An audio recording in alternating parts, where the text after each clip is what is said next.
matters, wellness aspect. So we have, of course, the perfect guest for this morning, and we will be speaking about mental and reproductive health among the youth, among you young people, right? What affects you, what makes you feel the way you do in terms where you're feeling good, not so good, and of course also your sexual reproductive health. Now, before I introduce my guest, per usual, I'm always asking you, have you registered for the Standard Chartered Marathon? I keep telling you, I promise you, I will be there. If you do not see me, at Uhuru Gardens on the 27th of October, this new month. By the way, Happy New Month. It is the 1st of October. Happy New Month. Going back to what I was saying. On the 27th of October, then call me a liar. I will be there and I will be running or walking, right? And I want to challenge myself to do the 10-kilometer race, but I want to do that or either the 5-kilometer race, right? So please, it's a thing that you can come with your friends, your family, your colleagues. And remember, you can choose from an array of races. That is a 42-kilometer race, 21-kilometer race, 10-kilometer, 5-kilometer race. You have options.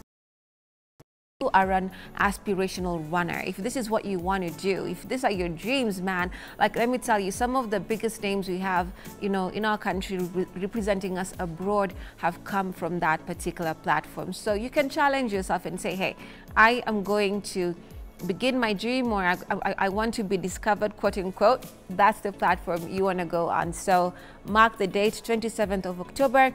And you can register on the website www.nairobimarathon.com. Now that mentioned, let me introduce my guest for this morning. We have with us Dr. Mariam Musa. She is the founder, Duara Psychology. Thank you so much for coming in, Dr. Mariam. Thank you, Asante. Thank you so much. Good morning. Good morning. We're happy to have you.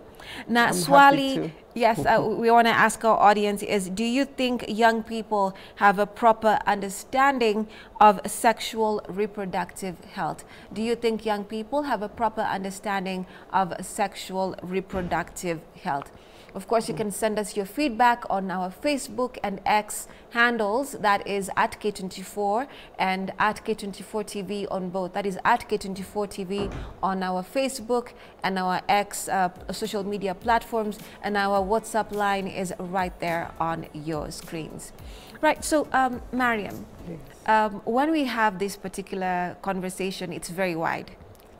But I'm trying to put myself in the shoes of a young person, or when I was younger, right? You're young. You're still, yeah. Like, I mean, like, let's say 14 going, upwards, 35 there. And you have young people, they are stressed out. The aspects of depression, stress, particular mental disorders, bipolar, whatnot. And it's coming from their surroundings, their upbringing. And then now coupled, that they are having relationships while they're young, coupled that they are also sexually active. So all these things bring in a cocktail of problems and infections that they are coming across. Some of them have no idea what they're doing, or some of them have some information, but it's skewed. Why do you think we're here right now in this particular, aspect in society?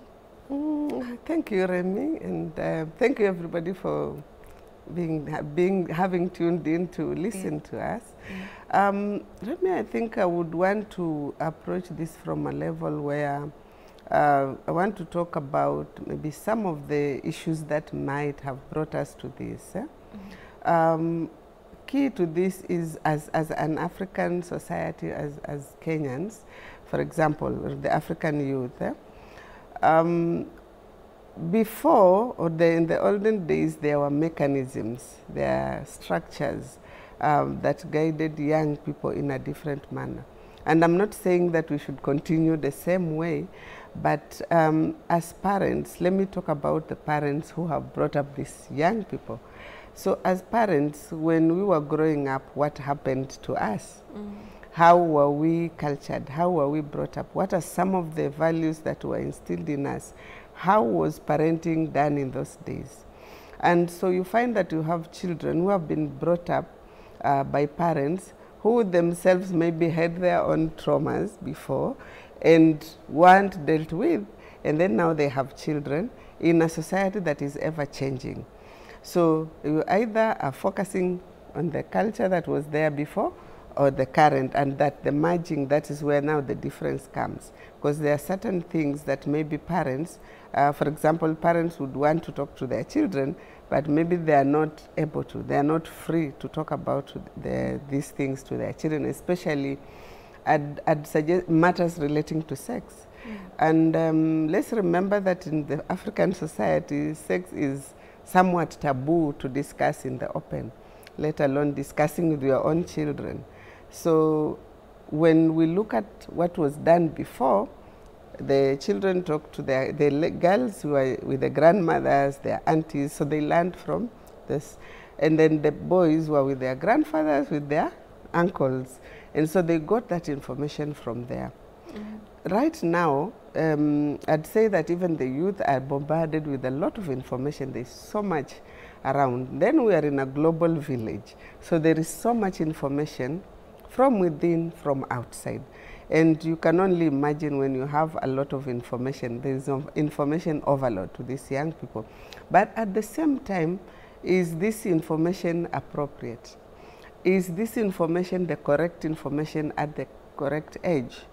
And when this information is it complete? How complete is it? What are even the sources where the information is coming from? So you find that there are also some challenges in around the youth on the access to this information, access to information that is relevant to them, access to information that is complete.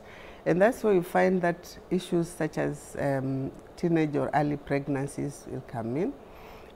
Issues like infections with STIs, including HIV and AIDS. And then at the same time, I'd want to say that there are also youth who are HIV infected right now, for example, and they're already in their youth. Maybe they were born and they were born infected. And so right now, their reproductive health, you see, and here you find that there's still stigma surrounding HIV and other issues to do with STIs. So this same youth, because of stigma, they may not be able to share their status. For example, you get a girlfriend or somebody wants to be a girlfriend or boyfriend and you are infected. Because of what might happen, you might just keep quiet and continue with the situation. And so that puts youth at risk. The vulnerabilities are so many around the youth, yeah? And the challenges are also so many, including issues to do with economic challenges. Accessing this information, okay, granted those people who live in certain areas have access to health facilities, but there are those people or young people who live in areas where accessing health services is a long distance. So, and even accessing the right information, youth-friendly services. There are areas where, okay, the government has tried some areas, we have youth-friendly services, but I don't think it's across. So there are youth still who need this information, but they're not accessing the right information at the right time. Yeah. And why am I even saying this is that there are times you get a client during a counseling session and this young person is telling you, I wish I had this information at the right time. Yeah. I didn't have this information. Even telling you, I wish my mother told me this. I wish I got this information at the right place. I wouldn't be where I am. Right. And we are not apportioning blame to parents because we also know that parenting is not easy. And we don't have a school where when you are going to become a parent, you go through that school before. Or there's a booklet. Okay, the booklet. Yeah. Give and reading, I think for us is, especially in this era now, somebody reading a book. That, and even when you read that book, it was written by somebody. Yeah. So whoever wrote that, they have their own perspective. And so you also have your perspective of parenting from the different sources, from how you were brought up as a child, from what your neighbors are doing, from what your relatives are doing, from what your friends, and you have so much information also. So you are bringing up this child with a bit of this and that. And what you also want, what is ideal for you, what you feel is the right thing, the right way. And we also know that each community, each house has their own values, their own systems, their own things that they follow to guide them, that they feel this is the right thing to do. And it might not be the same in the different households. I see. Yeah. And then don't forget that our youth now are more interactive. It is a global village. So a youth can be here, but they're accessing other youth from different parts. So we have social media. And this is where you find that it's also a challenge to the youth. It's a good thing, but also it's a challenge, because the youth would want to live a life the other people are living, the other side. So you find that it might push them to do things that are detrimental to them, things that may not be of much value to them at that moment, but they would get engaged in that same way. Or maybe just feeling left out because you feel like so-and-so is doing better than me. And depending on where you come from, the vulnerability from on your side can also contribute to us to where we are right now. I see. Yeah. You've mentioned something very important about parenting, but one of the things that you comes up a lot in researches and articles and different psychologists is that parents need to be braver, despite the background that they may have come from, traumas that they may have faced, continue to face, because we're having a generation that they say lacks a connection. So what you're saying about kids not even having access to information and parents being afraid or uncomfortable, I think that's the right word, to speak to the children on the same, brings about a lot of issues. So what can happen right now, Mariam, to break that barrier? Because one of the things that young people, some of them have said continuously is, we want someone to talk to us, we want to be understood. And it begins from the home. The teachers can communicate, hey, your child is acting rowdy in school, but it's not per se a school issue, it's a home issue. Thank you. I think that brings an interesting part. Where we have some parents, I would use this word sparingly, abdicating their roles and leaving it to the school, to the teachers. This is where you find a parent saying, huyu wacha nimpeleke skuli mwalimu amchape manake mimi amenishinda ama mwalimu adil na yeye. You see, a teacher has a minimum of 50 students to take care of. If that's a class teacher, that's only the class with other children. And so if you have, maybe let's say you have 3, 4 children or even 5. So who has more children to deal with? Is it you, the parent with 5 children, or the teacher who has 50 children plus maybe if they have their own children at home? So if wewe amekushinda huyu mmoja, see, the teacher will be more overwhelmed. Remember, this is your child. And so parents also need to take up their role. Not apportioning blame, but there are parents who are afraid, like you are saying, to take up their role. And this, sometimes you get a parent, the child has certain behavior that the parent would like that behavior rectified. It is against the norm. So this child needs help. And believe you me, the parent is saying, my child needs counseling, but I don't know if he or she will accept to come for the session.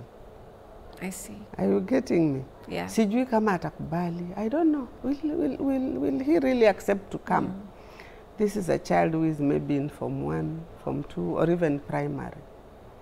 So as much as we have, the children have their rights, which we need really a child safeguarding person, we need to safeguard that. But remember, if you also don't take that responsibility that you are given by God seriously, it's also part of child abuse.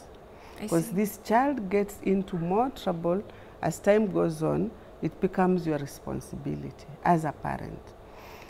And there are even children who will say, my parents never taught me this, because they will still blame you. So you'd rather be that bad person to your child, but let them thank you later when they are doing well, they are on the right track.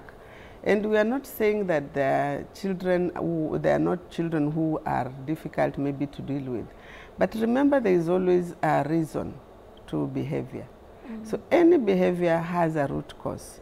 So, and at times you get a client, you are dealing with this case, but you come to find out that the cause is the person who brought that client. The issue is, let's say, the parent. Yeah. That is where the main issue is. So this child here... And how do they react when you tell them, wewe ndio uko na shida, wewe kama mzazi? So you see, there is this notion that because you are the parent, you know everything. I see. And there is also the issue of defense mechanism, where you would not want to accept that as a parent you can also be on the wrong. But you see, as a human being, unaweza kosea tu anytime. So just accepting that you can also make mistakes will make your children understand you. Because talk to your child and let them understand that you made this mistake, but it was for the good. Because sometimes we do things to our children, but not because we hate them, but because we love them and we wouldn't want them to be in a wrong situation. Because ultimately when they get into trouble, you're still the one that will feel that pain. Because any normal parent will still feel bad when their child is in the wrong. And I want also to say something that our children, some of our children are getting into trouble because they are feeling sorry for the parents and they want to help. You might find that your child is deep into drugs.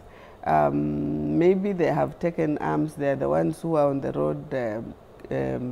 They're stealing, maiming people. And the major reason is that they are trying to protect you as a family. I have met children who decided to stop going to school because they thought they were reducing the burden from their parents. And so because as a parent, in the normal situation, you feel like, mbona huyu mtoto hataki kwenda shule, but are you trying to find out the cause, the reason? The child is feeling sorry for you, especially for a single mother. Yeah. Let me, especially the elder child or the firstborns, let me just go. Let me stop going to school.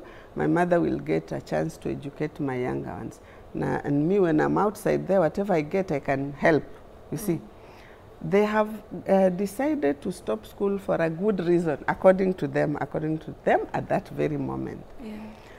That's not the right decision, but according to them at that moment, that's what they feel. But as a parent, you don't even know that they're doing that for you.